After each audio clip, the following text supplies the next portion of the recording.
Penangkapan seorang bandar narkoba CA di Ogan Kompring Ulu Timur berlangsung dengan pengamanan ketat setelah sekelompok warga berusaha melindungi tersangka.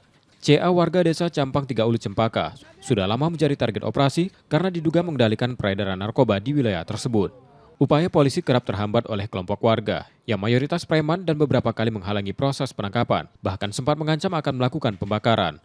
Selain di Oku Timur, CA juga terlibat jaringan peredaran narkoba di sejumlah daerah bersama adiknya yang masih buron. Iya, kita sudah mengamankan yang tersangka, akhirnya kita mundur gitu. Terjadi penolakan oleh warga. Yang tergalang. Kalau warga itu sebenarnya lebih banyak pro kita tapi takut.